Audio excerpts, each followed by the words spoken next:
Welcome to Recross the Paths. My name is Cade, and today I am here with my good friend, Bones. Bones, I am so glad that you're here. I'm so glad to be here, finally. Yeah, we've kind of had a running joke to see like how far can we push off actually sitting down to chat together because I mean, my entire cube journey has been entwined with my friendship with you, and so it's it is kind of miraculous that we made it this far. True. And now here we are, excited to talk about some cube. You've spoken a lot about your background and on various other podcasts. There's so many great we kind of joked you're collecting the Infinity Stones of Cube podcasts that you've been hmm part of. Yep. So there are so many great places that people can follow up to hear about your background or some specific things about what brought you into the game. What I wanted to ask you is why Cube still? Like what keeps you coming back to it? So it's the community and it's the fact that you get to be a game designer. I know that this is something that we both appreciate, but we just can't help it. And we want to design games. We want to design experiences that we can share with others that generate some emotion or present some puzzle or give us a setting to spend time in that's different.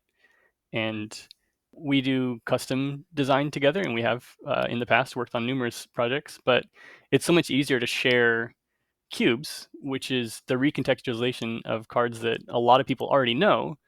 And then rather than having to introduce made up mechanics or setting or something to give it more context, you say something like, and here there's no basic land station. So then they're seeing these cards that are familiar, and they have the one piece of context shift that they need to appreciate everything that you present them. Again, things that they probably already know, and go, oh, this is different. I never thought of this card in this context, and now it's given a whole new meaning. So the opportunity to do game design, I think. You know, I remember seeing on Kickstarter some years ago a board game designer's starter kit. You know, it's like a dry erase whiteboard type cardboard setup, had a bunch of playing cards that you could draw on, pawns and chits and various pieces that you were supposed to use to help iterate your designs. And I can't help but think that Cube is kind of like using Magic as the biggest designer's starter kit, where you just get to use all of these different game components and put them into whatever shape you're most excited about. Yeah. Yeah. I mean, even just the layout of a Magic card is a great skeleton for making whatever game you want. I have used Magic Set Editor to design pieces for completely separate games just because it is so convenient to have your design file in an organized place like that and have consistent fields to present information, not have to do stuff from the ground up. And then beyond that, being able to use different elements of the card as things to care about, right? Like you can care about the cost, you can care about the name, you can care about the type line, you can care about the abilities, or like each of those elements is something else to hang a hat on that you don't have to design whole cloth. Exactly. Yeah. Well, Bones, today we're going to unpack a project of yours that is a little bit off the beaten path of, shall we say, standard design. Let's talk some about your sticker cube. Yeah, absolutely. My baby. So to get this out of the way first, this uses entirely Wizards of the Coast produced sticker cards, correct? Sticker cards? No. you From know Infinity? you know the Absolutely ones. not. Sure doesn't. It uses Wizards of the Coast IP entirely, but not the stickers that they produce. These I make myself on Avery sticker paper. I had to know because that's almost always the first question you get when you when you bring this It project up. wasn't. Yes, it became the question that I got after. I love Mark Rosewater, but this may be the most painful thing he's ever done to me.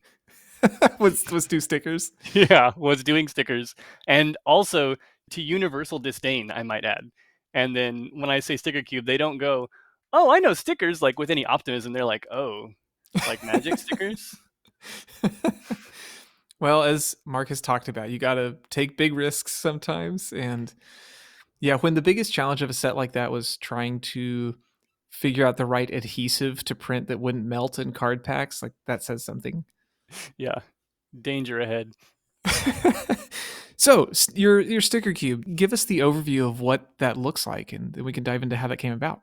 Absolutely. So the pitch about my version of the cube, and we'll get into further detail about it, what I mean by my version, is that similar to a legacy board game, every drafter who has drafted my sticker cube has made permanent changes to the cards in that sticker cube. The short explanation is that you're going to draft packs 1 and 2 normally. Those cards have stickers on them from previous drafts, and you'll be building a deck, and the cards will be crazy. And then between packs 2 and 3, I'm going to give each player a packet of stickers that are just keywords that are like cascade and split second and flashback, whatever. And then they're going to look at those stickers that I've given them, and they're going to review and think about what they could do with those in the cards they've drafted so far. And then we're going to stop looking at stickers and continue with pack 3. They'll make their final round of picks with their stickers in mind. So for example, if they're in blue white and they got a is it hybrid sticker, they can look at red cards and maybe take those for their blue white deck, because you can turn at least one pip into your on color now.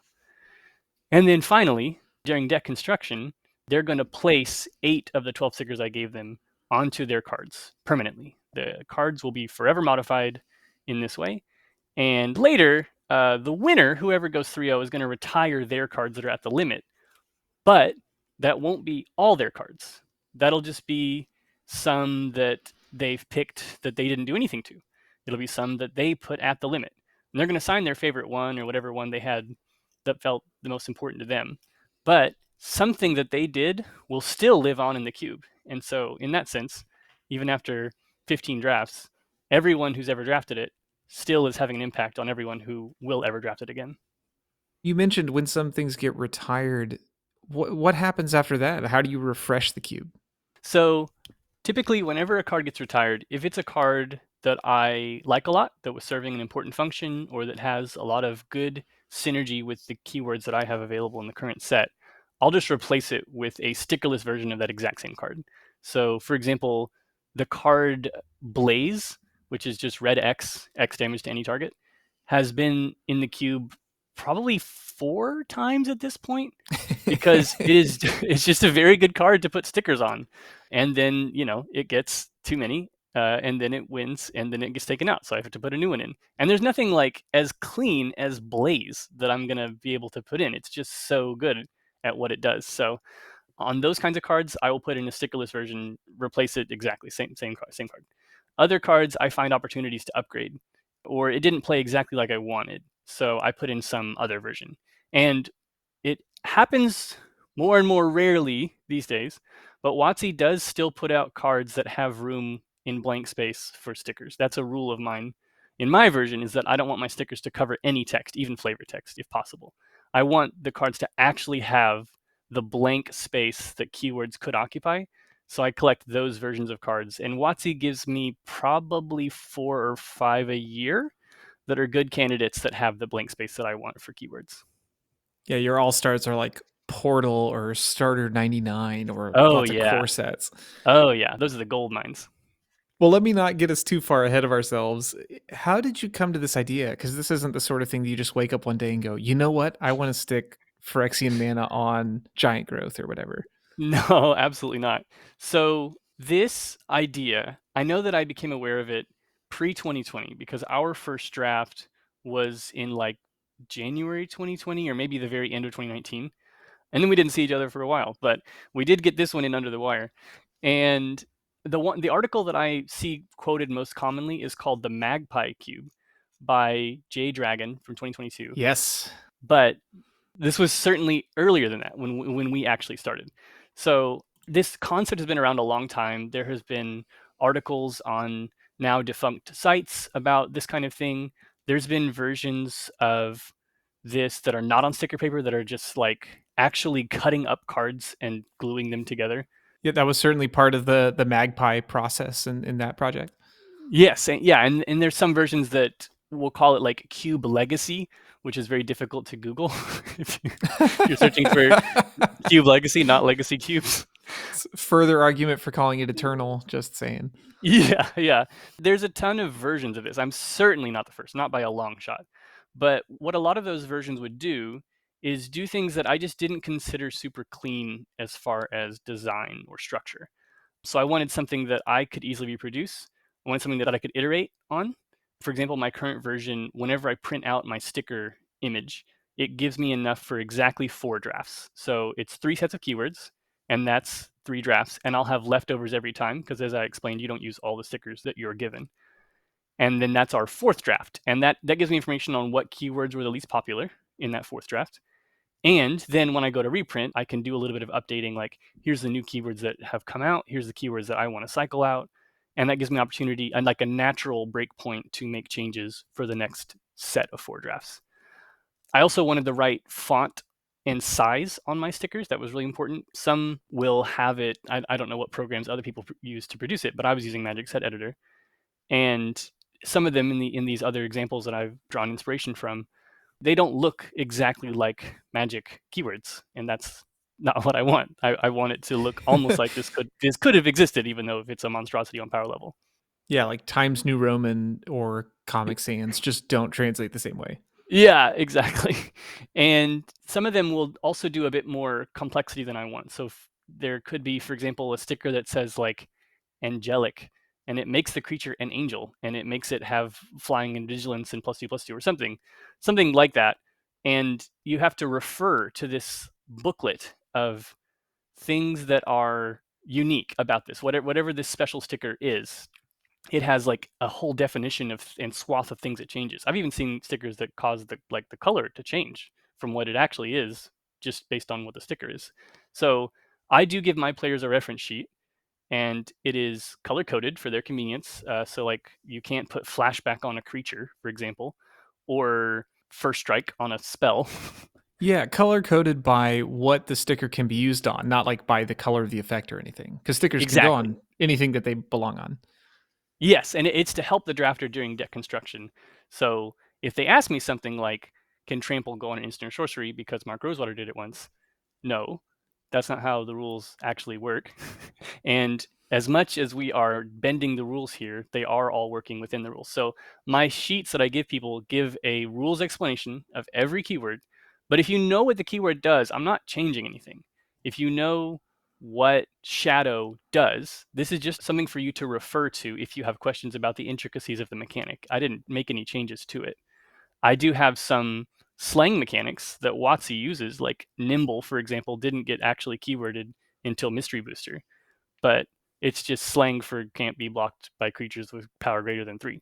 Or Spectre, for example. A Spectre, when it hits you, you discard a card. That's a WotC mechanic for a long time. It's just I've keyworded it using their own word.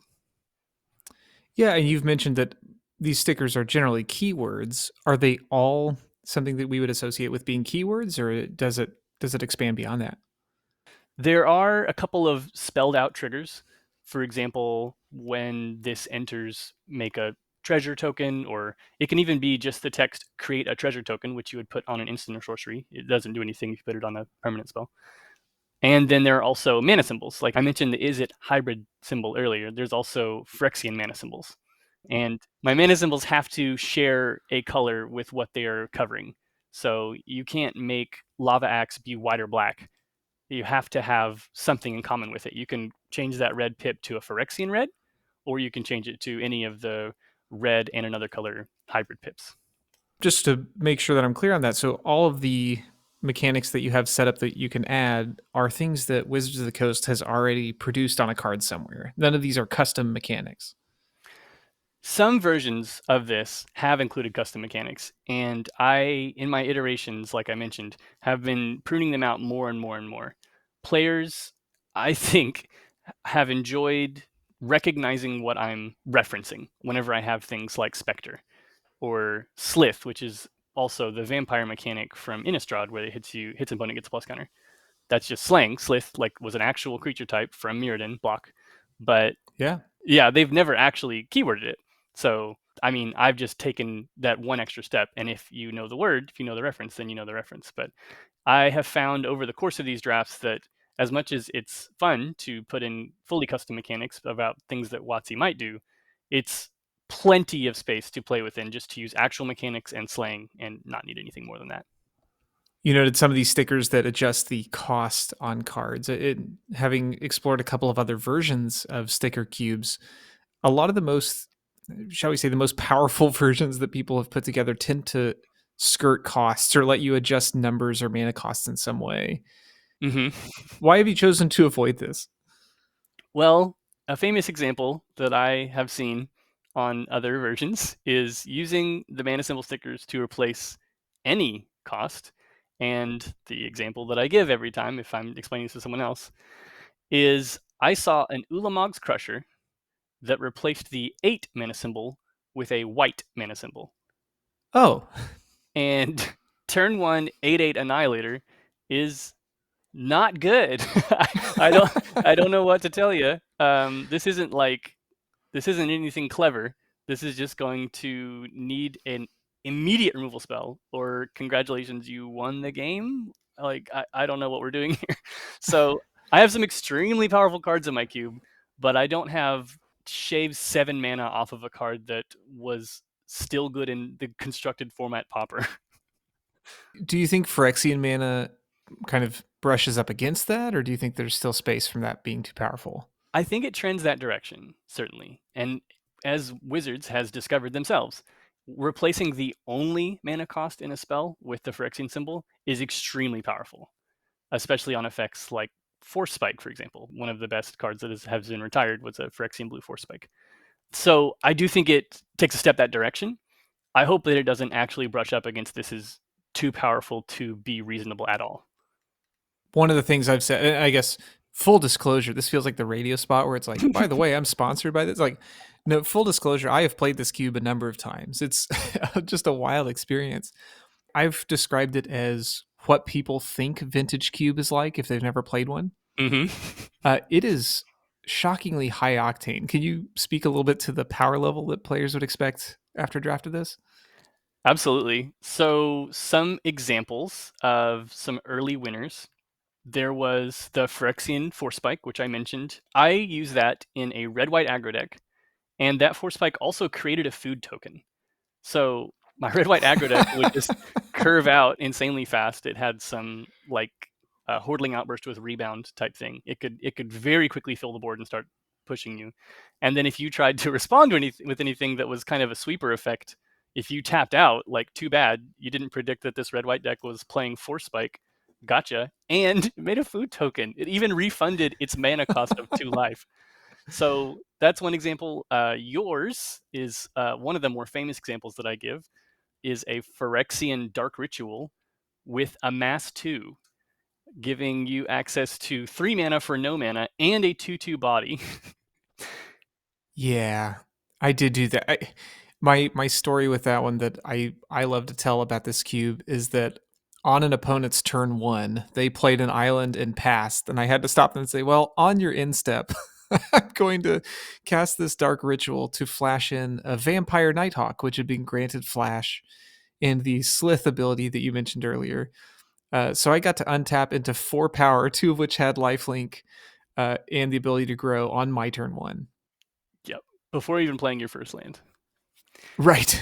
And another one, just to really set the power level, there is a Pyroclasm that has been here for a long time, has never been retired, that has Death Touch. So two, Yeah. 2 mana Wrath of God in red has been in the cube for a long time. And when it was at that sticker limit, meaning that it was eligible for retirement, it didn't ever get retired. It was not in a deck that went 3-0. And since then, it has gained the keyword lifelink. So not only does it wrath the board, it's also fumigate ×2 because you gain 2 life for each creature it hits. And now, because it's a perfect killing machine and it doesn't need any more stickers, whenever it goes in a 3-0 deck, it doesn't get retired because it's not at the limit.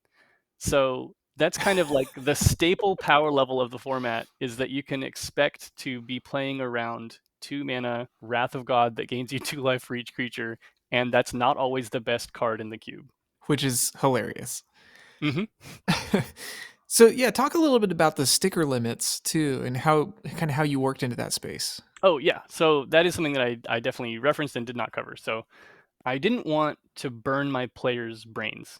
I didn't want to use all of their RAM during the deck building process of all the possible combinatorics of every single sticker and combination of stickers that they have on every card in their pool.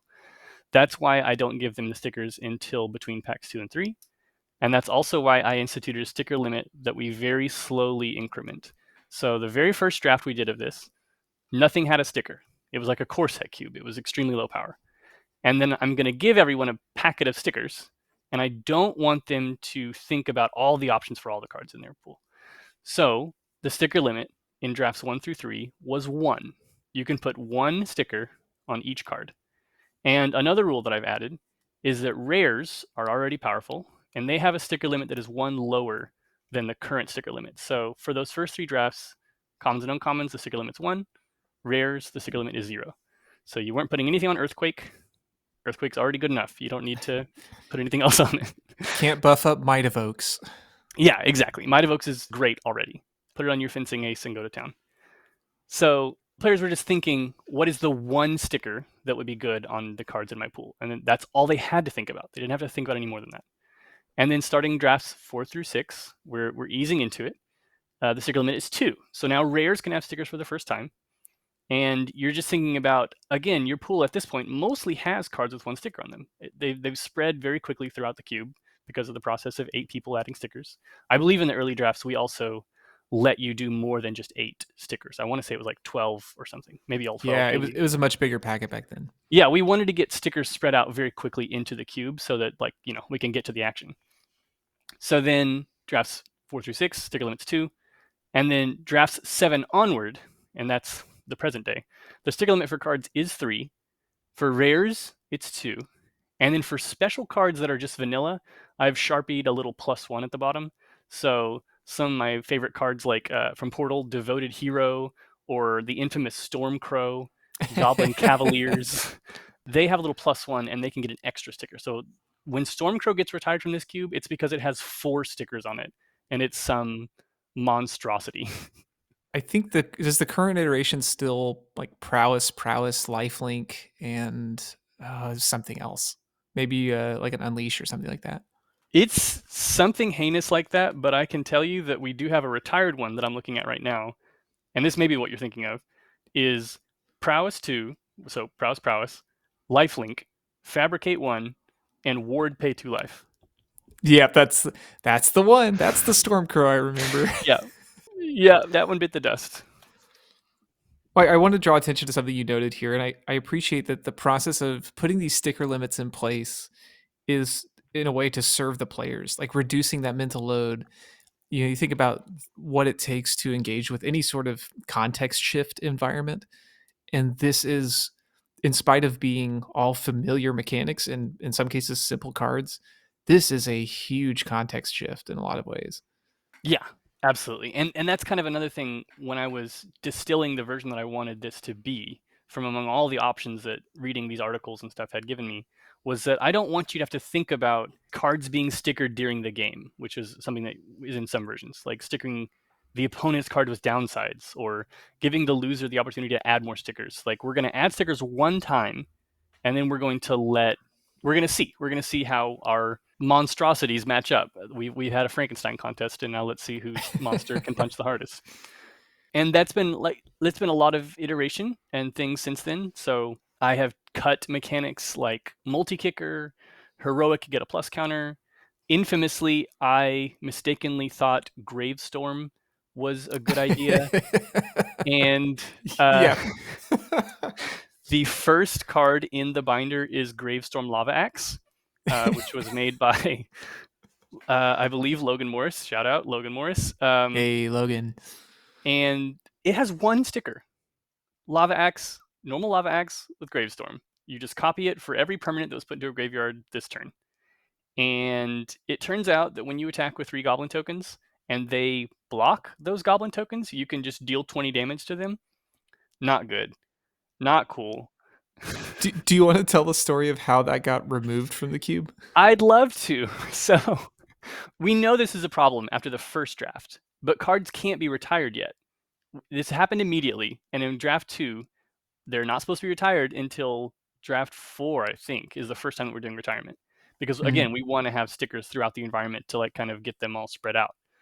And so I say, all right, we're going to start draft 2 here. I just want to bring to the table, this card probably should be retired, but again, we're changing the process, so I'd like to talk to the table. Can we agree to vote Gravestorm Lava Axe out, and the vote lost. Players said, "Nah, let's try it again." And so Cade ends up with Gravestorm Lava Axe. Yep. Turns out if you open that card, you should take it. That's the only draft advice I'll offer concretely on this program. Does not go 3-0, by the way. I do not. And yet, at the conclusion, after facing down it, a couple of votes had their minds changed and said, okay, this probably should not be in the cube. So that was our first retiree, and it was by vote. So you said like some of those mechanics were coming out along the way, and you've been continually iterating on other potential mechanics to go in their places. Right. Yes. And yeah, another one that got rid of too late was Unleash 2. And it, because I have Riot's like my gold standard. Enters with a plus counter or haste. So I can't just put the haste sticker in because Riot is just better. And I can't put the Unleash sticker in because Unleash is, again, strictly worse than just having a plus counter. If you get the plus counter, then you can't block. And Riot, you could just get the plus counter. Right, actually a downside. Yeah, so my fix was, Unleash 2. You can have 2 plus counters if you want, but you can't block if you have a counter on you. And that happened to Savannah Lions enough times that we decided that was a problem. So you're right. I have been wanting to put in new mechanics over the course of this. New stuff that's been really interesting to me is like Offspring, Manifest Dread on instant sorceries. Some of the new mechanics from Dragonstorm look really fantastic. I've just been slowly accumulating mechanics I want to add. And fortunately, mechanics have also been disappointing me. So I've had plenty to cut out along the way to make room for those new ones. So as you've worked on this process, I wanted to ask about the practical side of it. Have you streamlined any of the physical process? Because what that normally looks like is, as you noted, printing out these labels by hand and then cutting them by hand to put in a usually like in a sleeve or a packet to give to players. Yes, and I have streamlined it, I'll say in giant quotes, because I've gotten fast at doing it by hand. I have not I have So the not streamlining created. is just I've done it a lot. Yeah, the streamline is my own familiarity. I have not automated any of the process particularly. I have gotten good at manipulating the Photoshop file that whenever I update my keywords to take some out and put new ones in, then I print it out on sticker paper, and then I cut it out with scissors by hand and cramp my hands up. And then I have the 3 packets of this is draft 1, draft 2, and draft 3. As I'm preparing for the next draft, I will spill out all of the stickers for draft 1, and I will separate them out manually into 8 packets of 12 or whatever the numbers may be at that time. That's my current number. That wasn't my always number. And then put those into 8 individual sleeves. And then whenever it's time to draft, I'll put all the sleeves packets in my hand and put the tops poking out and have each player pull 1 packet out of my hidden hand. So they receive a mystery packet of 12 stickers, and I get whatever one is left over, assuming I'm playing. So you noted like with your number of stickers that wasn't the always number. Like this has gone through a lot of changes to get to where it is. Yes, yeah, I've iterated a bunch of times. We recently did draft number 15.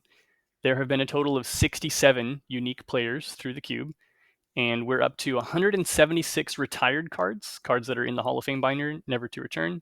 Plus, I just checked, there are 68 stickers at the limit in the cube. So we have just over 200 cards that are like fully busted, can't get any more stickers, it's as strong as they're going to get. And we've talked forever about once we get to 360, we do the oops all busted draft.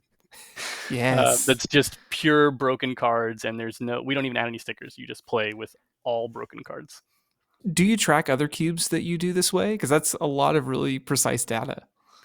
I'm no, I am probably more precise and scientific about this cube than any of my others. I think because I have so much freedom to really control elements of it, like how many stickers each player gets, how many they're allowed to put on, which ones they're allowed to put on, what those keywords are, what those keywords aren't specifically.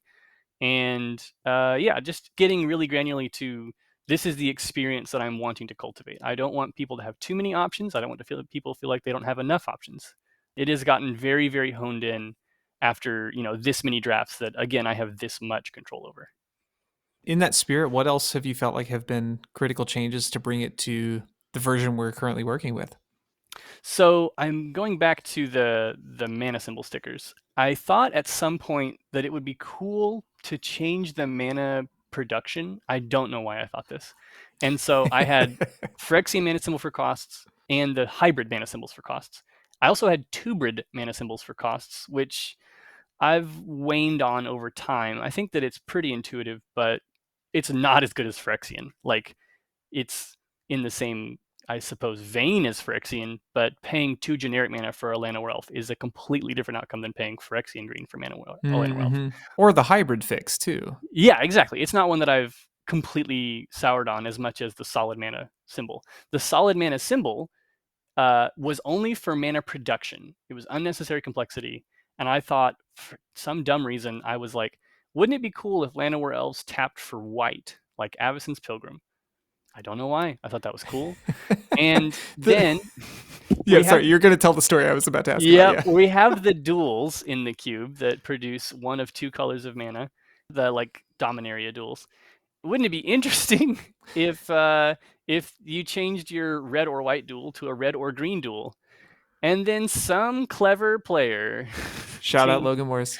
changed Rugged Highlands to produce red or red and made the first strictly worse card of the cube. And I said, what are we doing here? I don't even know why I thought this was a good idea, and you've just proven that it is an exploitably bad idea. So, yeah, so those came out, and we've just gotten to, I think, a pretty clean place. Again, getting cleaner all the time, cutting out cards that mechanics that are completely custom or that are like too obscure of our reference. One that I think of is the mechanic from Kamigawa Soul Shift. Yes. When it dies, you get a cheaper spirit from your graveyard. Right.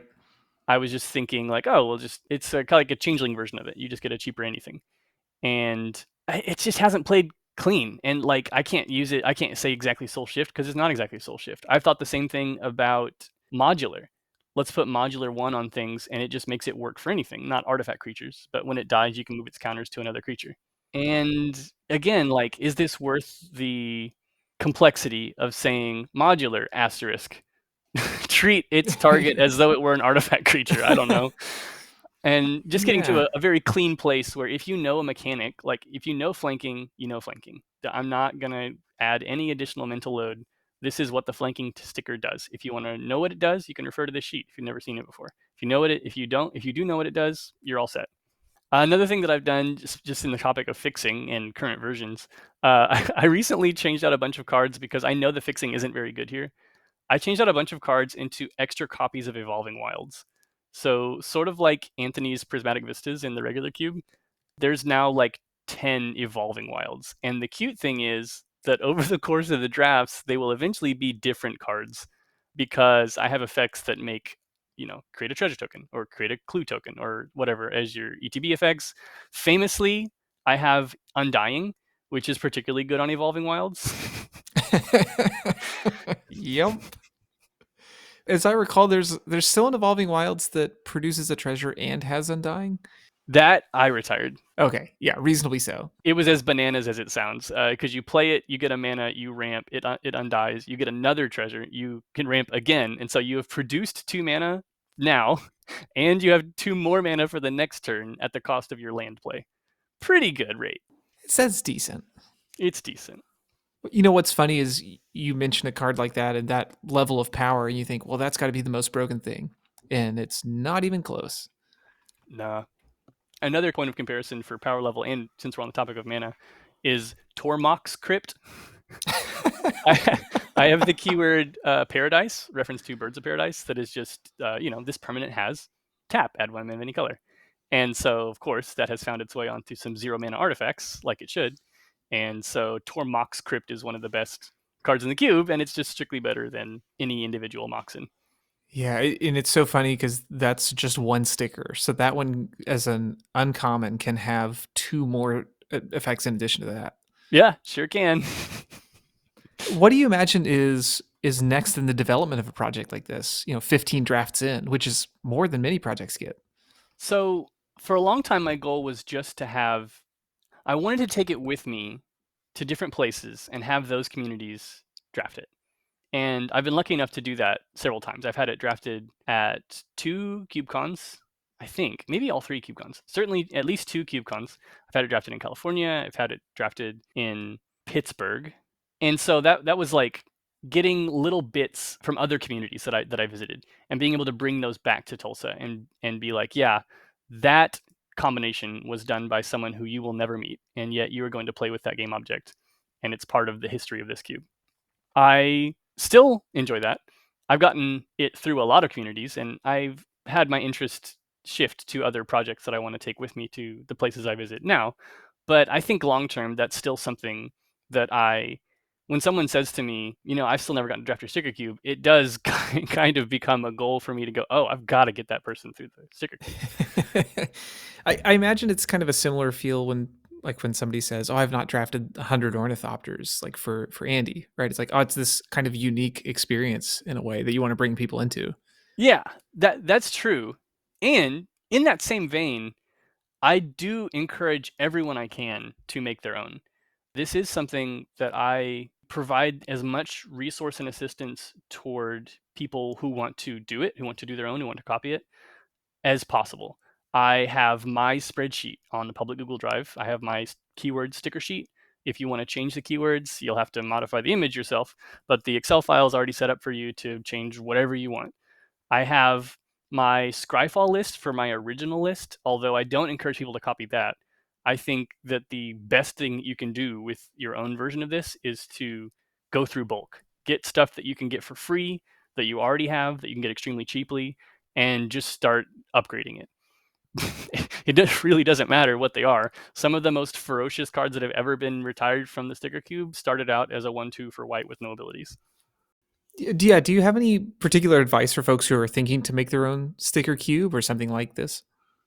If you are game designer brained like me, please iterate as much as you like with no assistance. Just come up with what you would do in this situation. Do what I've done if you like, or if you think that something sounds better, go for it. Please try it. Give more stickers, give less stickers, give them at a different time. Whatever you think is best, give it a try. But if you need any help, please reach out. I, for a long time, have been posting every draft that I do on Reddit with the images that each player has submitted, and then finally the retired cards, the champion cards. And I give in that Reddit post all of the tools that you would need to make your own. And people have contacted me and said, "Thank you so much. I've copied your list, and I'm going to start doing it." And I said, "Please send me photos from your draft." And no one has ever sent me a single photo I have been told that people are doing this, and no one No ever gets back to me. evidence. Yeah, It's no no evidence. proof. I would love evidence that someone else has used my materials to make their own sticker cube. But oh, that's not quite true. So in Pittsburgh, Griff did end up making a sticker cube and did a better job than me. That's a good shout out. Griff in the Gorillas crew, and I guess that's actually in DC, but Griff drafted and won the cube in Pittsburgh. Used symbols, is kind of similar to my sheet, but has symbols for the keywords. Kind of like the arena icons. Yeah, kind of like those. It's really clean. It looks really good. So that is one that I know has happened, but I know Griff, so it doesn't really count. I want. I've got all these strangers from Reddit who have told me that they've done it, and then they never get back to me. It's radio silence after that. Griff, I know, has had multiple drafts of the sticker cube in that area, and very cool stuff comes from it all the time. You've heard it here first. If you know bones, it doesn't count. And I'm judging cube events so that I can meet everyone, and then none of your drafts count. Haha. But no, for sure. This is like so much of the advice we often receive, which is just try things. Like, and this is in a totally orthogonal angle to what a lot of other cube drafts look like. The element of the stickers just changes really your whole perception of the process. Right, and the personality of the person drafting it, and whatever random stickers they get combined with whatever their predilections are toward draft just creates this combination that is not even imaginable by me, the creator. I couldn't put myself in the position that the 8, or if I'm drafting 7 other people drafting it, are in to come up with combinations. Like in the same seat, I would probably draft a different deck, and getting the same stickers, I would probably apply them differently. Even if we drafted the exact same deck, there's no guarantee we would make the exact same changes. So just getting that many different brains through the gauntlet has been so interesting to me. One example is at the CubeCon draft, Ollie made the first infinite combo using stickers, Yes. which I didn't even know was possible. For the curious, Ollie created Havoc Jester, which is a companion, well, with the sticker companion. Whenever you sacrifice a permanent, Havoc Jester deals 1 damage to any target. And another sticker, whenever this creature deals damage to a player, create a treasure token. So you sack the treasure, you deals 1 damage. Whenever it deals damage to a player, it makes a treasure. Repeat. It also has the Phyrexian red mana symbol on the cost. So on turn 3, Ollie can put Havoc Jester into their hand. And on turn 4, Ollie can cast Havoc Jester. And if there is a permanent to sacrifice, immediately deal infinite damage. That's so amazing. But as Andy Mangold put it, at least you always know where it is. You don't have to worry about whether Ollie has it. It goes from a revealed zone to the hand. You know how much it costs. You know what they're capable of doing. And yeah, I believe that infamously, Ollie won through removal with split second because sacrificing the treasure is a mana ability. Of course it is. Of course. Oh, We did do a couple of special drafts and kind of glossed over it in my plan of talking about this, but we're so comfortable talking to each other that we've kind of run all over the place. that's how you know people are comfortable talking to each other is when they acknowledge it out loud. Like, Yeah, hey, yeah, we're just yeah, so our rapport is so natural. yeah. It's so natural we don't even talk about it, especially not at length. So anyway, the, the special drafts that have been done of this were I had a couple of times where I would do it for my birthday and invite people over specifically to pretty much every year for my birthday. What I want to do is draft Cube twice in the same day. It's like the height of birthday wish. Anything can happen in the world. Let's draft twice in the same day. What do you want for your birthday? 2 drafts. So yeah, same thing as always. 2 drafts. So for my birthday drafts, we let everybody retire their favorite card and sign one. And then a couple of times we've done rules changes. So another one that we did for a birthday draft was we played Commander by giving everyone a Chronicles legend, most of which have no abilities in this case. And you got to put 4 stickers on the Chronicles legend. And so they were all just these like insanely pushed, but also very bad multicolored cards at the floor. So didn't really help you that much. And then your commander deck was just these heinous sticker cube cards that were way stronger than your commander. And also, none of them are really designed for multiplayer, so it wasn't the best game design experience, but it was an interesting exercise. And then another special draft we did for a birthday, I got to do 2 drafts in one day, but people had to leave. So I actually only had 6 people for the sticker cube. And so we did a team draft of 6, 3 and 3 on teams. And we had the first ever double 3-0. Eddie Perry and I both went 3-0 in this team draft. And so we were technically both champions and both got to retire cards, which is the first and only time that's happened. Yeah, usually at these larger events, there's no shortage of folks who are wanting to to take part in something like this. Mm-hmm. Well, speaking of the paths that people take, I wanted to ask about how does your process for approaching something like the sticker cube that is so unusual differ from how you approach other projects? So, other projects, I definitely have a mindset. And I went into this a little bit in my other interview, so this might feel redundant to some of you. But I go through my projects and I update each of them in the mindset of that project. So, when a set comes out, I comb through the whole set file and the phrase I used was put my desert goggles on. And I'm looking at the file thinking about Amonkar and Amonkar's mechanics, and especially land themes, discard themes, graveyard, the kind of things that are important to Amonkar. What is from the newest set that Magic has produced that could be good for Amonkar? And then I have my considerations listed all out, and then I put it down. And then I put on my racing goggles, and I think which of these cards might be good for Igandra Drift. Are any of them vehicles? Do any of them care about artifacts or non-creature spells or becomes tapped? Things that are in that cube.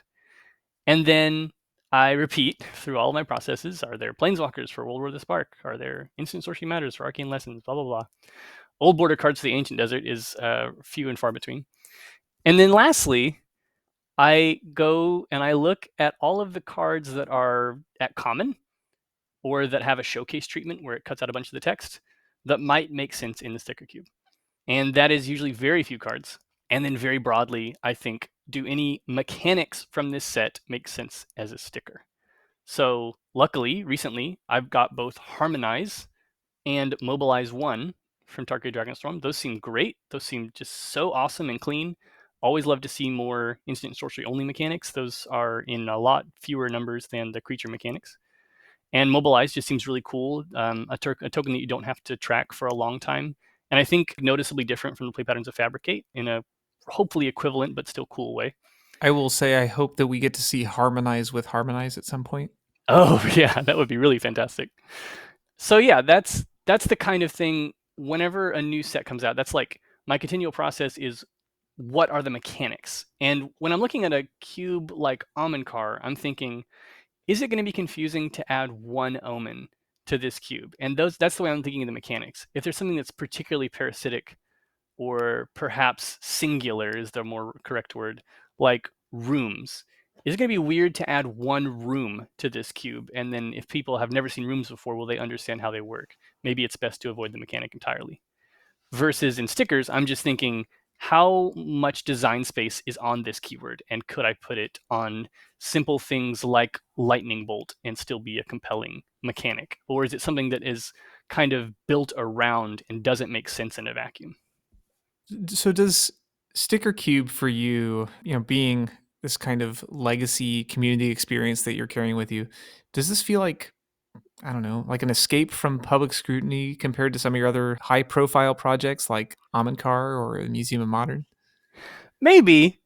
I definitely do not keep. I don't have a Cube Cobra for this. I have a, like I said, an out of date Scryfall list of cards that I really don't want you to look at. so, so in some ways, yes. In other ways, I want more eyes on this project than any of my others.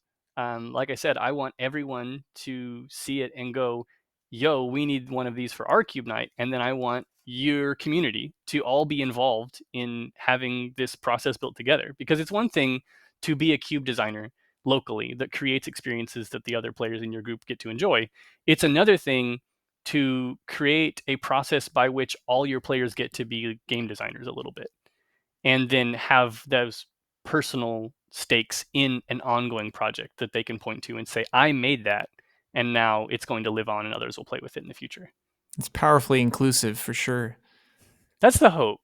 And as you noted, all the resources that you've suggested are available. Like people can connect to you to find those. I'll do my best to link them here as well. Yep, that's right. You can reach out to me directly. I'm probably going to encourage Cade to put my latest Reddit post in this somewhere in the notes because it has all of the resources at the bottom of it. And also, it has the image album of the last draft and what cards were made. So you can kind of get an example of what it looks like when the players are making their own little additions for the first time. And you've already offered some great thoughts earlier for folks specifically working on Sticker Cube, but do you have any broad thoughts that you want to share with folks wherever they are on their cube journey? Yes, I have a few. Break singleton. If the cube needs an effect duplicated, especially to reinforce a theme, break it. Break singleton. I know some players will say that they feel surprised that there are duplicates of a card in a cube, but I'm saying just do it. Uh, if Volt Charge, because it has Proliferate, is in the cube, and you would put another copy in if WotC printed it with a different name because you want a Bolt with Proliferate, just put in 2 copies of Volt Charge. There's even 2 different arts of that card. Like Searing Spear should not be in any cubes. It doesn't make sense. Put in Lightning Strike, put in Lightning Bolt again if it's the right card, put in the 3 mana version, Open Fire if that's the right card. But don't put in all 3. That's crazy. Put in the one that's right and break singleton if necessary for density. That's my rant/advice. Yeah, I think I feel like I need to put the ham horns in underneath that. Yeah, I mean, I have all kinds of advice that is specific to projects, but that's my broad advice: is that people are far too hesitant to break singleton when Again, if WotC printed it with a new name, they would rejoice and go, finally, I can put another version of this effect on my cube. And you always could. You never couldn't. Just do it. Shia LaBeouf meme. Well, Bones, kind of the funny inside lore to me. This question that I'm about to ask you is one you may have been asked before by me. This was originally a question I like to ask people on road trips, like when you're hanging out with Magic players for a long time. What are the questions that spur more conversation? But I've been really thrilled at how it's blossomed into something a little more in this context. But I now get to ask you what has really become one of my favorite questions here, which is if you could have any card printed as a promo, what card would you choose and who would you have do the illustration? Well, I feel like I'm keeping in tradition here by not answering your question head on.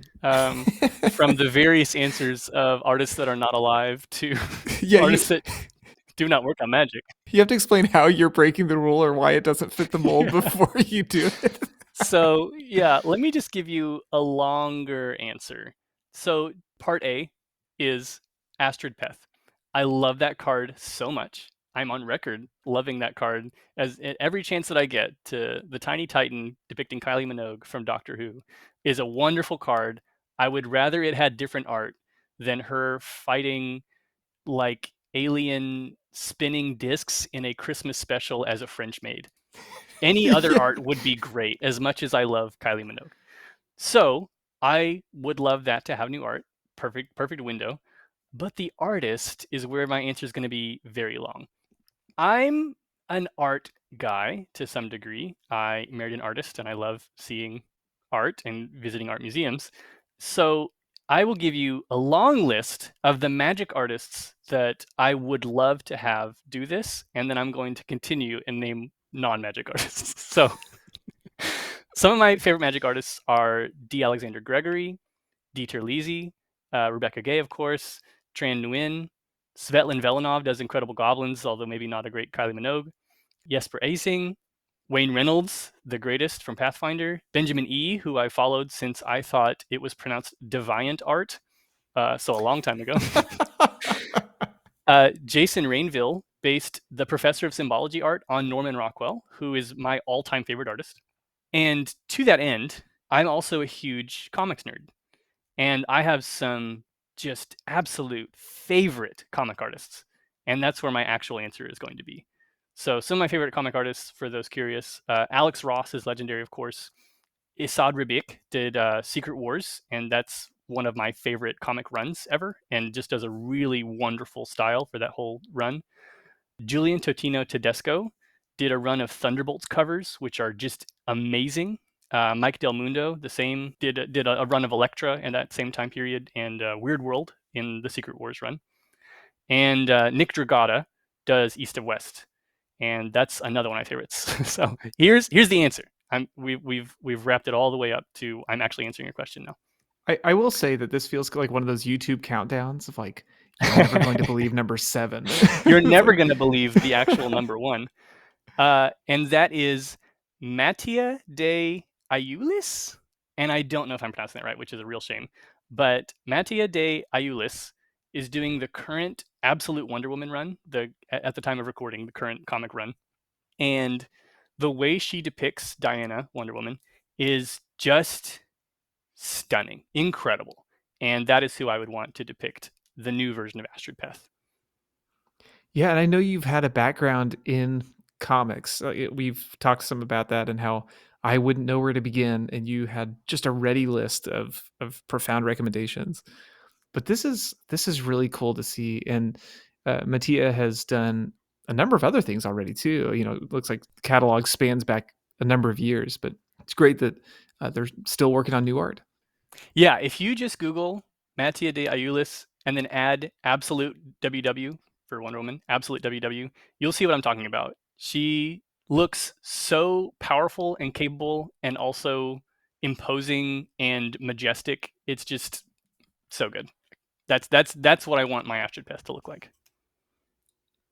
Well, Bones, my good friend, I'm so glad that we got to finally sit down and share this time, this moment.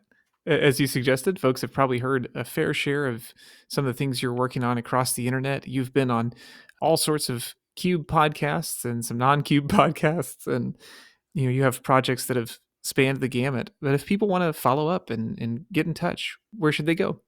You can find me at most Cube events in person. You can also find me online at Lucky Looter on Cube Cobra as well as on Discord, or on Blue Sky at Goblin Gathering, my favorite card. Well, I can't think of any better summary than to say that your friendship is valuable to me, and I appreciate getting to be part of the journey with you. So thanks for being here, Bones. Absolutely likewise. Thank you for the gift of friendship and the gift of Cube.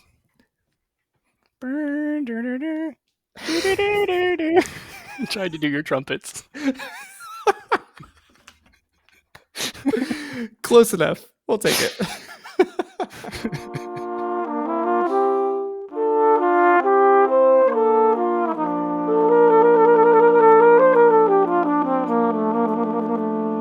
Okay, now I will talk about some of my favorite individual cards, and if you have made it this far, thank you for sticking around. Get it? Because it's a sticker cube. Yeah, sticking around. Okay, so rampant growth Three people just with left when I said that. Sorry. Discord logoff sound. Rampant growth with Phyrexian Green. So you can do it on turn 1. It has a mass 2, so you can do it on turn 1, rampant growth, and make it 2/2. And it has flashback for mana cost +2. So you can do it on turn 1, make it 2/2, ramp, then turn 2, because you ramped, cast it again, a mass 2 again, swing a 4/4, and you have also explosive vegetation with 1 card. You'll note a mass 2 is a recurring problem here. Yeah. Yeah, it's fine. It's so fine. We just got Manifest Dread as a sticker. So the Oh, two so twos good. the 2/2s created by spells will continue until morale improves. There is a Forge Devil. If anyone doesn't know Forge Devil, it enters and deals 1 damage to target creature and 1 damage to you. It costs red. And our Forge Devil has Death Touch, so it's a Ravenous Chupacabra. And it has the sliver keyword Thorncaster. Whenever it attacks, it deals 1 damage to any target. So this is actually a Ravenous Chupacabra Titan for 1 mana that just abysses every turn, and also hits you for 1 damage every turn, which is a totally fair trade-off. Yeah, it absolutely keeps things balanced.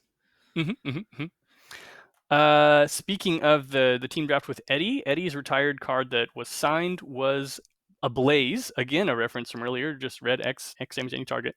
Eddie's Blaze costs Hybrid Izzet X, so you can play this on mono blue control deck. Has Cascade, so whatever X value you get in, you get another spell out close to that mana value probably. And Jumpstart, so you get to do it twice. Yeah, this is throwback to Psionic Blast, I think. Yeah, very intentional design reference. Okay, just 2 more. Joe's Dreadworm. So Joe from California gave us a very cool Dreadworm design. Dreadworm is the Zendikar Rising landfall creature, 5/4 for 4 and a black. Whenever a land enters under your control, it gains indestructible until end of turn. Joe's Dreadworm has Companion, so again, it will happen every game. It has Dash, so you can cast it with haste for 5, and it will go back to your hand. And that's especially powerful on Joe's Dreadworm because Joe's also has Cascade. So every turn, once it goes into your hand, a 5 mana 5/4 haste is going to come down, gonna cascade, gonna attack you, and then go back to the hand to do it all again. And then Meteor Golem. So this is one that caused a kind of a problem in our local playgroup for a long time because our normal at this time play was Commander, and so this Meteor Golem had Cascade and Flash pretty early on in its life. Like I think it got Cascade first, and then around draft 4 or 5, it got Flash. So it became a very regular thing to flash in a Meteor Golem and Cascade with it. And then we started forgetting how Meteor Golem actually works in regular Magic. So during Commander games, people would attempt to flash in Meteor Golem during other people's turns. Yeah. And that's not what it does in Commander. And so luckily, Max Sparrow finally retired it. In whatever draft Max did, I'm not sure where that was actually, but this one also does a Restoration Angel effect when it enters a battlefield. So it can blink something, but only if you cast it. So it can't go infinite. But this Meteor Golem would flash, cascade first, then enter and destroy a non-land permanent, and then resto something. So it could then destroy another non-land permanent unless you had somehow a better ETB to do a second time. Quite a powerful effect. I will note, in light of Meteor Golem, the card that Sticker Cube has messed me up for is Soul's Fire. The 2 in a red, target creature deals damage equal to its power to another target creature. A very early iteration of this cube gave it Cipher. And for some reason, I have never been able to shake that Soul's Fire has Cipher now, even though I know that those weren't even in the same set. But yeah, Completely different blocks. but every time I look at a Soul's Fire, my brain just fills in, okay, so this damage and Cipher. And like Yep. I will sometimes get to the deck building phase before I'm like, oh right, that's not what that does. All right, so it encodes on a creature. What are you talking about? All right, so then also I have my favorite cards that are still in the cube. I already mentioned the Pyroclasm with Death Touch and Lifelink. It doesn't need any further explanation than that. There's a Stalking Tiger with Menace. Stalking Tiger famously has can't be blocked by more than one creature. And so as soon as somebody gave it Menace, voila, you have created unblockable in a very roundabout way. It's like a programmer setup. Yeah.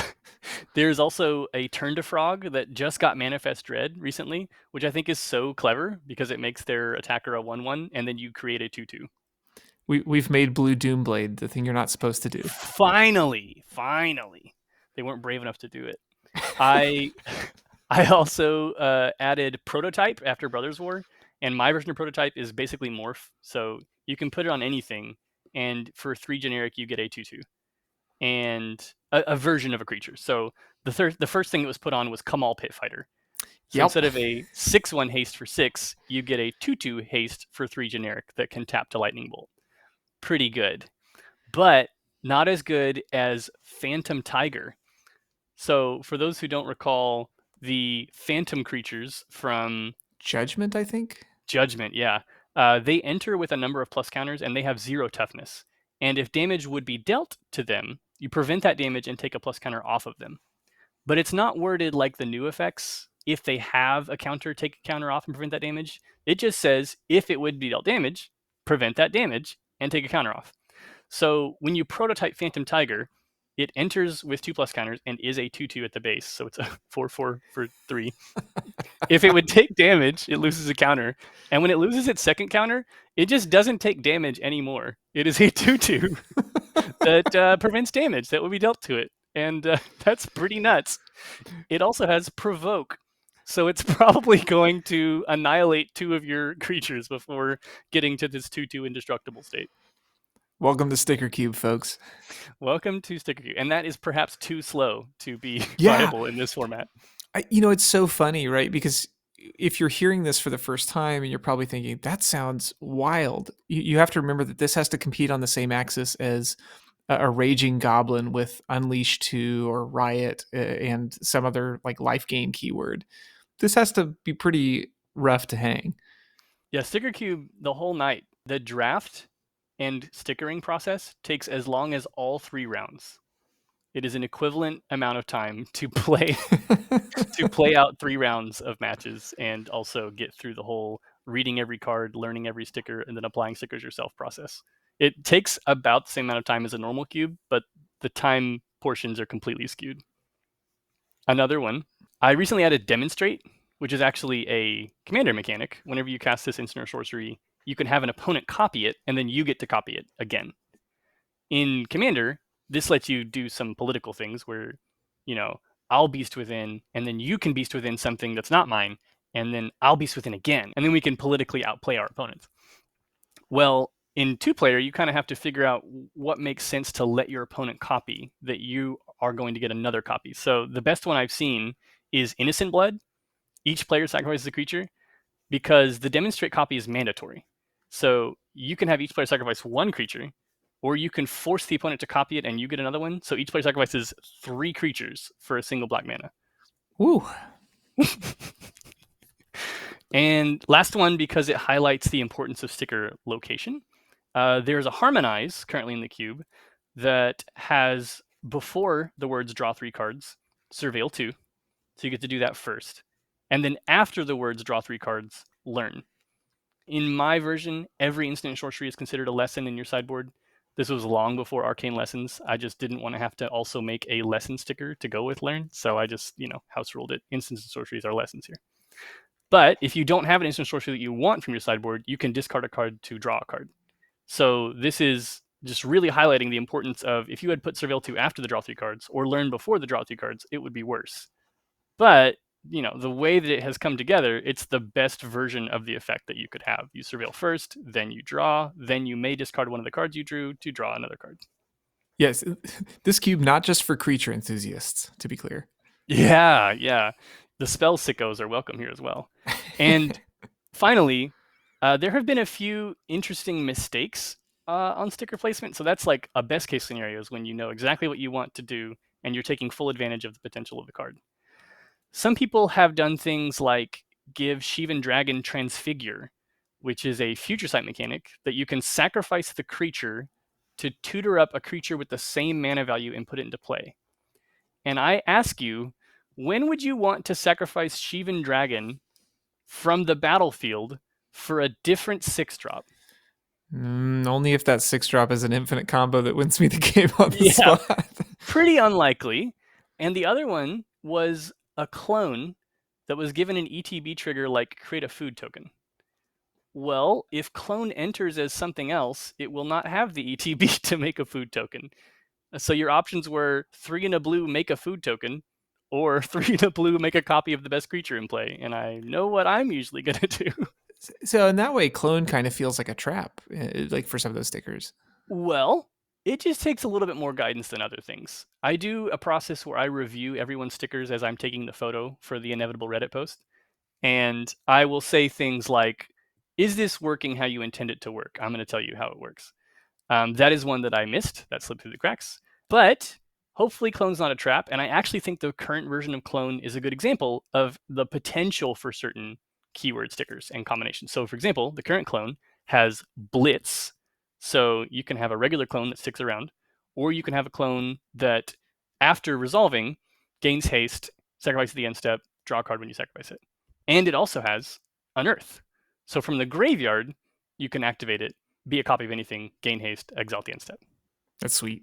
Maybe a little bit rules layersy, but I'm always there if this cube's being played. So I can be there to tell you, yes, that clone does what you want it to do. And those seem like the kind of spaces that if people are looking at what you've done and want to iterate on it, they can just avoid some of the things that are a little bit crunchier rules wise if they want to. Yeah, absolutely. And I really do hope that if somebody is copying this project, that they don't go down exactly the same path I have, and that they do make some different choices based on the ideally bulk available to them.